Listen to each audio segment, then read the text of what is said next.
Happy Sunday, fam.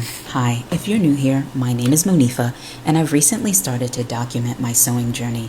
I'm taking a slow, intentional approach to learning to create garments. This week, I worked on the Emily tank top from Sew Over It Pattern Company in a rayon challis. Side note, all of the summer wardrobe I'm working on is going to be made out of this fabric. It's lightweight and affordable, heavy on the affordable. This pattern was an easy breezy one with one new skill that I learned called the burrito method that you see here.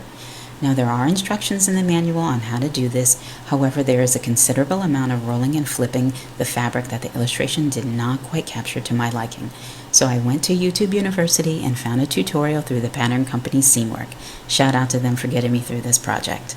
That was the last major part of the construction before trying it on, and well, I finished with a solid project, but it didn't quite fit the way I'd hoped. Yes, I chose the size based on the finished garment, yet this seemed way bigger than what was measured for the finished garment. Yes, I took the measurements with a good bra as well. Jami saw it on my face. I was disappointed. He said, "Hey, remember that you literally just created something and learned a new skill that you had never done before. Feel good about that." I said, "You're right." I was proud of the work that I put on this, but as I stood looking at myself in the mirror with it on and trying to convince myself that it would work, it just became more clear that I really need to focus on learning more in-depth fitting techniques. I know, you're thinking, but didn't you have to do a fitting for all the other garments you made? And the answer is not really. Outside of making something longer or shorter, that's been about it. I've been using indie patterns exclusively and have had great success with sewing them first time and garments actually fitting. I haven't been pushed to really get deeper into fitting issues, even though it was definitely on my list.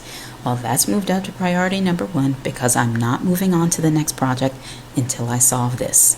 I'm not throwing away the time it took to make this, and you know something deep down, I'm glad this didn't fully work out.